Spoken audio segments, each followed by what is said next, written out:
Recently, I've been super productive, and it is only a result of these 5 tips that I'm about to share with you that are going to help you increase your productivity and then maintain your productivity over a longer period of time.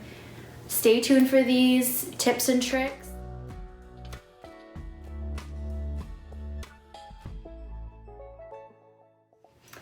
Hey guys, welcome back to Daily Becks, where we're taking adulthood one day at a time. I don't know why I just put 2 up. Again, I'm not trying to tell you how to live your life. I'm just saying these tips have been working for me recently, and I would be silly not to share them with you, all right? Okay. My first tip is no social media, or at least reduce your social media. I think is a big one for millennials. You know, my peeps, my age, guys. We've got to get off these apps. There are a couple ways that you can do this. If you feel like in general you just have been noticing that you spend quite a bit of time on social media, you know, your phone updates you and says your screen time has been up the past week, notice when you are spending a little bit too much time on your phone and realize how that is drawing away from your productivity. That's what I had to realize, and I've done this quite a few times where I've gone on social media detoxes, because I'll just be like, oh my gosh, Rebecca, I'm spending way too much time on Instagram and on Twitter. So you just have to eliminate it.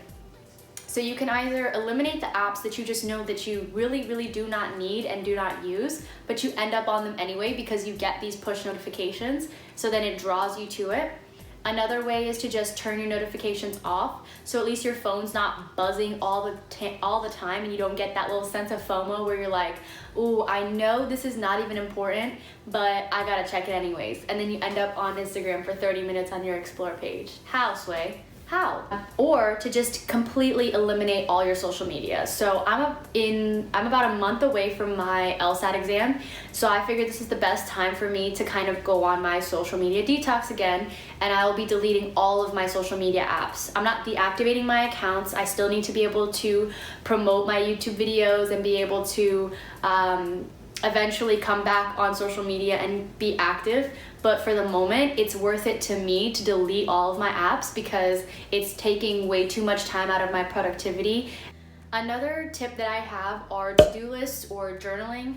For me, I have a structure of journaling where I do like my gratitude, like I list things that I'm grateful for right before I go to sleep, but then right after that, for the next day's journal, I set myself up where I write all the things that I must do that next day the night before.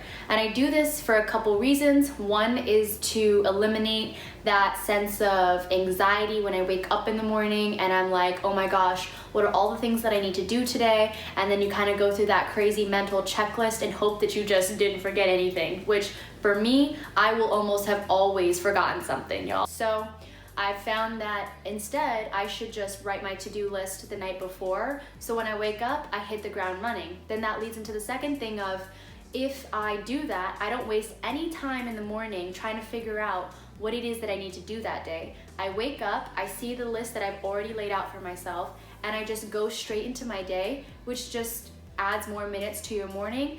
It just immediately increases your productivity from the first part of your day.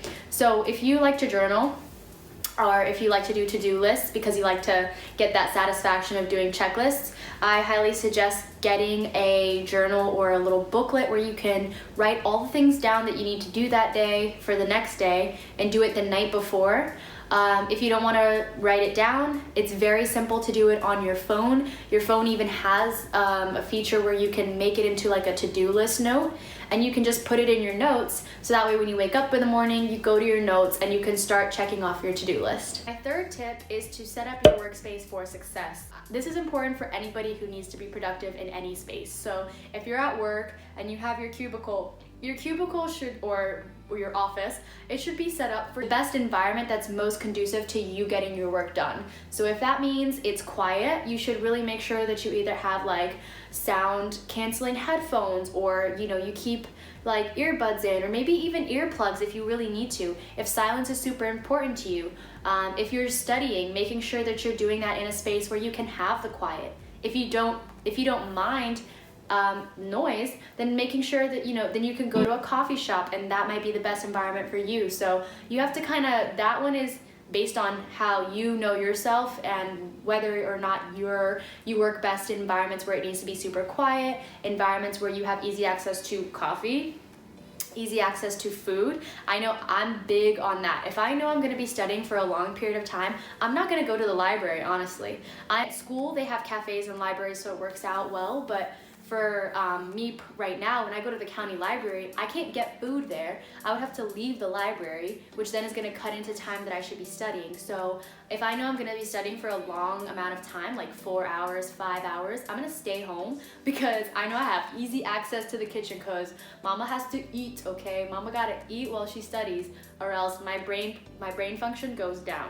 So, and then if you know, okay, well, I do need the quietness of the library, then bring snacks to the library and just make sure that you're prepared that way. Another tip that I have, this is the 4th tip, is kind of specific, but if your daily routine consists of working out, so if exercise is really big for you, which it is for me, then this tip I think is super important if you don't do this already, to exercise in the morning.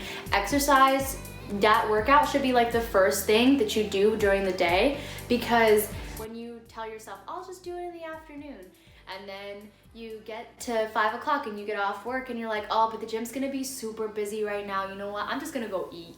I'm gonna go home and make dinner. You go home, you eat dinner, you're like, ooh, I don't think I can work out on this stomach. So then you're like, oh, you know what? I'll just work out tomorrow morning. So then you've wasted a whole day, missed opportunities where you could have worked out. I've been doing that so frequently where I was like, I'm missing out on so many workouts where I could have just done it in the morning if I had woken up a little bit earlier to get a full workout in before work or before studying.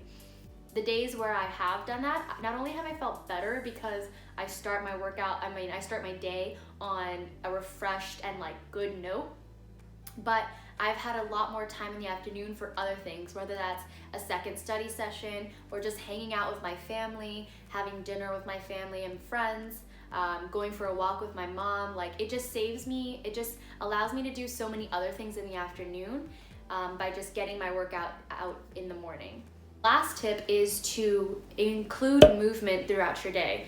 When you're trying to be really productive and a lot of your work consists of you sitting down in one space and really just focusing your attention on one thing for a very long time, I have found recently, and I didn't know this until somebody suggested, movement allows your blood to flow, keeps you awake. If you ever start to feel sleepy, you should just get up and walk around. And I was like, I was very skeptical at first. Then I actually started to try it, and I realized that allowing myself 15-minute breaks in between my study sessions to just walk around, go outside, chill, read a book a little bit, maybe make another snack because we can always be eating, walk around my house if it's too cold outside.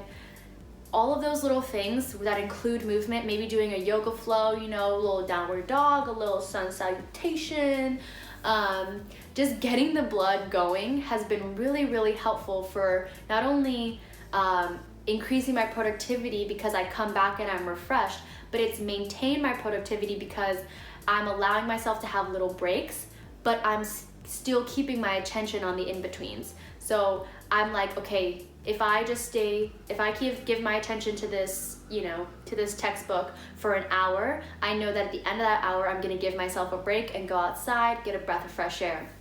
So I really like to go outside, sit on my deck and listen to a podcast, listen to some music, maybe stretch a little bit, and just be outside, just get a breath of fresh air, because you can feel so cooped up and constrained when you're just in your workspace, you need to get out of that environment a little bit, you can come back so that you can come back refreshed. Just 5 tips that you could be implementing into your routine. This might be super common sense. You might be looking at me like, duh, girl, of course moving around helps you stay awake. Of course writing a to-do list helps you get your day started. I've had to and I'm still in the process of breaking a lot of bad habits that I've developed over the past 10 years of being in school. Habits that, helped me get through and helped me have maximal gain, but for maximum effort. Whereas now I'm really trying to implement and replace those bad habits with better habits that are going to increase my efficiency so that I can still keep those maximum gains but bring my effort level down and be happier.